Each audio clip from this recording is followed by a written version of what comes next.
What's up, guys? It's Drac, and it's finally time. I finally have gotten around to doing my review and unboxing of The Judge. Why is it called The Judge as opposed to just The Nerf Judge? Well, some things are just so big and so obnoxious and so in-your-face nuts that they get a the before them, like The Rock or The Donald, like this is The Judge. So it is being wielded by our man Doomlander here, which I don't think is giving us an adequate kind of size comparison unless he's huge, because the blaster does not look necessarily unwieldy in his hands, but it's going to be rather large. So firing 3 darts at once from 10 shotgun style cylinders. This is the actual size of the drum on the box, and then of course it has a 30 dart capacity because 3 times 10 equals 30. Awesome. So basic math is easy. Assembling the Judge is going to be a task. Now, it's designed for ages 8 and up, and we get another fun comic on the back. So this T-Rex with 4 arms made out of rock kind of looks a little bit like Larvitar's final evolution to me. Jumps out of the ground, and our man Doomlander runs first, grabs the Judge, and attacks it with 3 dart shotgun blast. So this is the actual size, which, I mean, we saw this at Toy Fair and it just absolutely dwarfed everybody who played with it. Now, even very tall people like myself, if you're not actually built like a brick, it still seems very large in our hands. So let's go ahead and get it out of the package and assemble it. We'll do that speedy style. Let's go.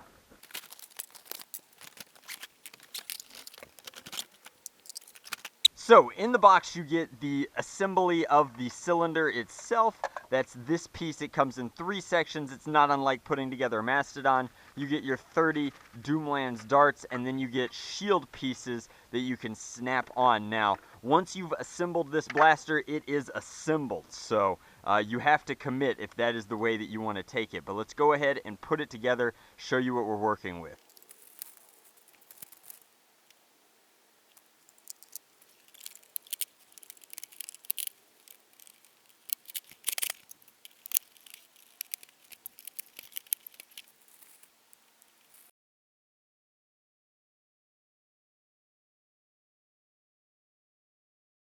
Alrighty, so there we have it. That is the Judge in all of its assembled glory. Now, these side panels go on and protect the cylinder. It is monstrous. I hesitate to guess how much it actually weighs, but I will find out for you, and when I do, I will put it up there because it's heavy. It's so heavy that holding it out like this is not quite Mastodon levels of bad, but it is a lot, particularly because all of the weight is up here in the front. Now, the prime is this full stroke here. You grab this foregrip, prime all the way back, that rotates the drum back, and then forward. Now the internals here, there are a ton of dead space because everything that's happening you can see through this area here. I really do like that part of the Doomlands 2169 aesthetic, where they do give you this clear window so you can kind of sort of see how it works, although this is by far the worst at showcasing the internals for you. It gives us sort of an idea. So there's a super heavy spring and a single plunger tube up here. This is the plunger up here, which is why it fires from the top, and we kind of get an indicator of that as this is where it's going to fire. It's kind of the muzzle device. You also have the Nerf logo up front,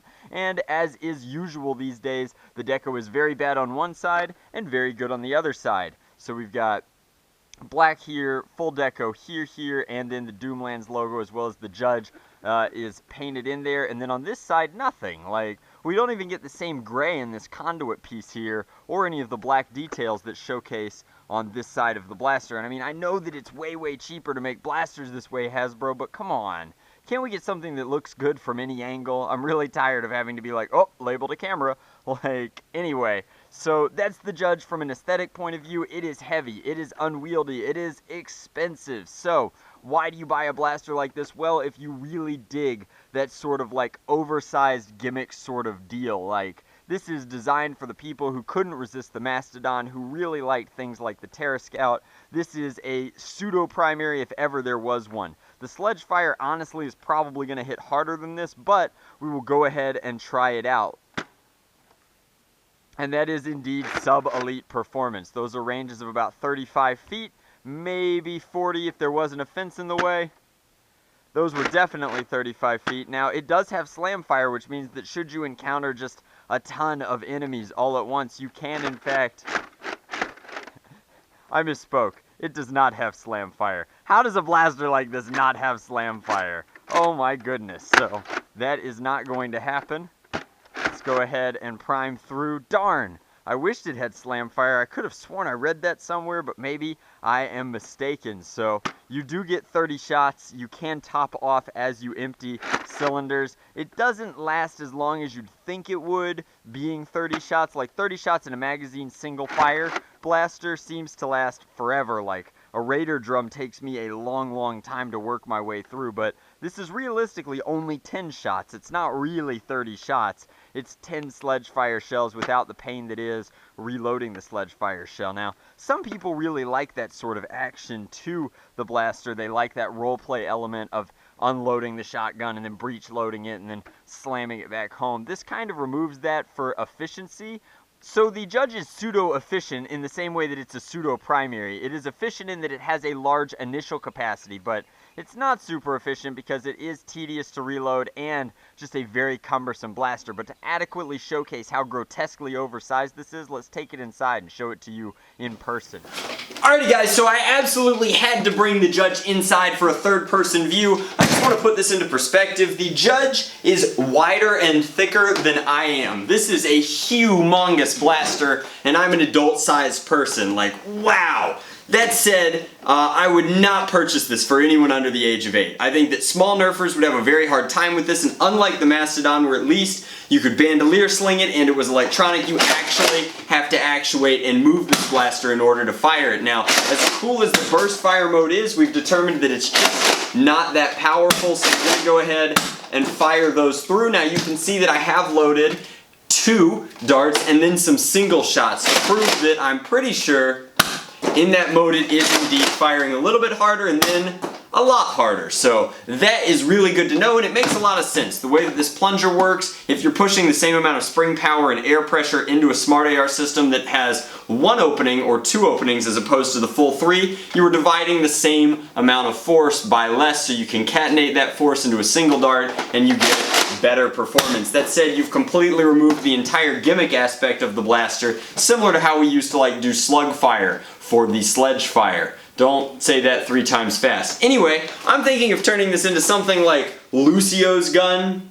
Like, it reminds me a lot of that from Overwatch, but overall, I think that this is too expensive for the gimmick right now. I think that because it's too expensive for its SRP and what you get out of it, it will be a much better purchase once it goes on sale, which should not take too long because this is honestly like just a comically large pseudo-primary type blaster. That said, I think that it is cool. I'm glad that it exists. It fits the Doomlands theme very well, despite being like almost comically unusable. So if you enjoyed this video and like reviews in this kind of candid and honest style, I would appreciate it a great deal if you would like the video and then subscribe and hit the bell so that you can get the news and reviews as soon as I can possibly deliver them to your meat space. Thank you guys very much for watching. Hope you enjoyed. Much love. Nerf on. Drac out.